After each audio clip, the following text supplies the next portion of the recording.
Ross Island, a small, seemingly insignificant speck in the vast Andaman archipelago, holds a dark and gruesome chapter in the history of British colonial rule in India.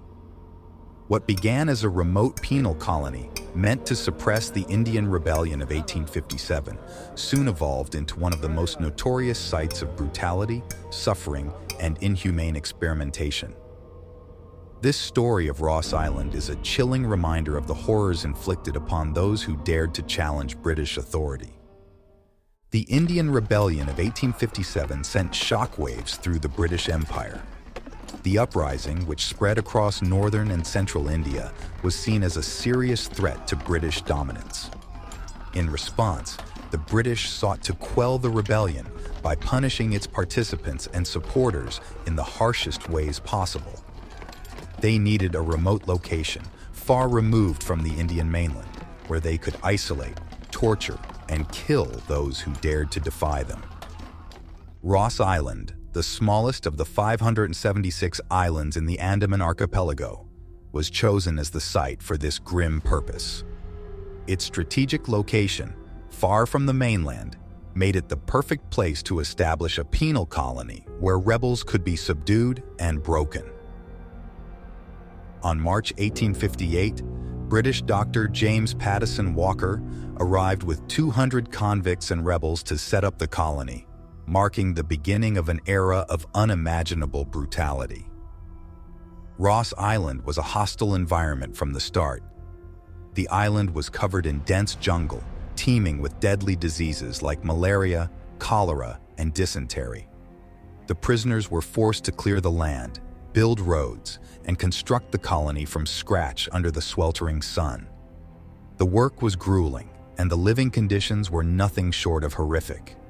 Leaking roofs, minimal sanitation, and the constant threat of deadly insect bites made life on the island a daily struggle for survival. As the number of prisoners grew, so did the misery. The island became overcrowded, and the already poor living conditions deteriorated further. Diseases spread rapidly, and with little medical care available, death became a constant companion. Malaria alone claimed the lives of nearly 3,500 of the 15,000 prisoners sent to Ross Island.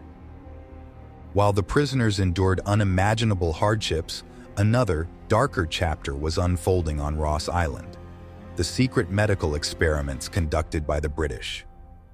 With malaria rampant on the island, the British saw an opportunity to use the convicts as human guinea pigs in their quest to find a cure. Thousands of prisoners were subjected to illegal medical trials with an experimental drug called quinine. The convicts were force-fed cinchona alkaloid, an unprocessed form of the drug, which was known to have severe side effects. The results were catastrophic. The prisoners suffered from nausea, dysentery, and depression, their bodies racked with pain from the toxic effects of the drug. Those who tried to escape their suffering by attempting to take their own lives or by fleeing the island were brutally punished, flogged, starved, and left to sleep in cages hung in the jungle. These experiments, conducted in secret and without any regard for the lives of the prisoners, were a grotesque violation of human rights. The British, desperate to find a cure for malaria, saw the prisoners as expendable, their lives worth nothing in the face of the empire's needs. One of the most terrifying aspects of life on Ross Island was the constant threat posed by the indigenous tribes of the Andamans. The Andamanese people are among the various groups considered Negrito, owing to their dark skin and diminutive stature. All Andamanese traditionally lived a hunter-gatherer lifestyle and appear to have lived in substantial isolation for thousands of years. It is thought that the Andamanese people settled in the Andaman Islands around the latest glacial maximum, around 26,000 years ago. These tribes, some of whom practiced cannibalism, were fiercely protective of their land and saw the British and their prisoners as invaders. The island's dense jungles provided the perfect cover for the tribes to launch surprise attacks on the prisoners, who were often caught off guard and defenseless. The prisoners, already weakened by disease and starvation, were easy targets for the tribes. Many were killed in these attacks, their bodies never recovered. The British, focused on maintaining control of the colony, did little to protect the prisoners from these dangers.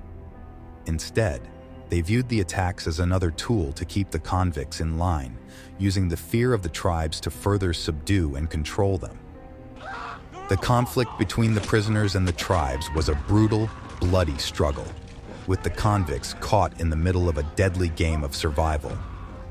The tribes, determined to protect their land from the invaders, showed no mercy, and the prisoners, desperate and alone, had little hope of escape. But while the prisoners suffered unimaginable horrors, the British officers and their families lived in luxury. The island was transformed into a lavish paradise, with grand mansions, manicured lawns, tennis courts, and ballrooms. Ross Island became known as the Paris of the East, a shining beacon of British social life in the midst of a penal colony. The British officers, many of whom saw their posting to Ross Island as a punishment, were compensated for their isolation with every comfort imaginable. The island boasted a market, bakery, stores, hospitals, churches, and even a water purification plant to ensure that the lives of the officers and their families were as comfortable as possible. This stark contrast between the lives of the prisoners and their captors highlighted the brutal realities of colonial rule. While the prisoners toiled and died in squalor, the British lived in opulence, indifferent to the suffering around them. Ross Island became a symbol of the vast inequalities that defined the British Empire, a microcosm of the exploitation and cruelty that marked colonial rule in India. The horrors of Ross Island continued until the late 1930s, with a total of around 80,000 convicted criminals and 1,000 political prisoners being sent to the penal colony. But in 1941, the island was struck by a massive earthquake that killed over 3,000 people and rendered much of the island uninhabitable. The earthquake was a turning point in the history of Ross Island, signaling the beginning of the end for the penal colony. 1 year later, during World War II, the Japanese forces captured the Andaman Islands, including Ross Island. The British, unable to defend the island, fled, leaving behind the remaining prisoners. The Japanese, upon taking control, destroyed most of the administrative buildings, but left the prison colony intact. They released the surviving prisoners, many of whom were in a state of severe malnutrition and illness after years of mistreatment. After the war, the British briefly regained control of the island, but by then, the penal colony was no longer functional. In 1945, the colony was officially closed, and the headquarters were moved to Port Blair. 2 years later, with India's independence, Ross Island was handed over to the Indian government. Today, Ross Island stands abandoned, its once grand structures overtaken by nature. The island, now a tourist attraction, is a haunting reminder of the brutalities of colonial rule. The dense foliage and gnarled trees that have reclaimed the island's buildings serve as a fitting symbol of the island's dark past, shrouding its horrors in silence. Visitors to Ross Island can still see the remnants of the colonial past, the dilapidated mansions, and the crumbling prison cells that once held thousands of men who dared to challenge British rule. The island is a stark reminder of a brutal period in Indian history, one that should never be forgotten. The story of Ross Island is not just a tale of British brutality. It is a story of survival, resistance, and the indomitable human spirit. The prisoners who were sent to this remote outpost endured unimaginable suffering, but their story lives on as a testament to the horrors of colonialism and the resilience of those who fought against it. Ross Island, once a place of death and despair, now stands as a monument to the memory of those who suffered and died there, a symbol of the enduring struggle for freedom and justice. Thank you for watching. Please like and subscribe for more videos like this.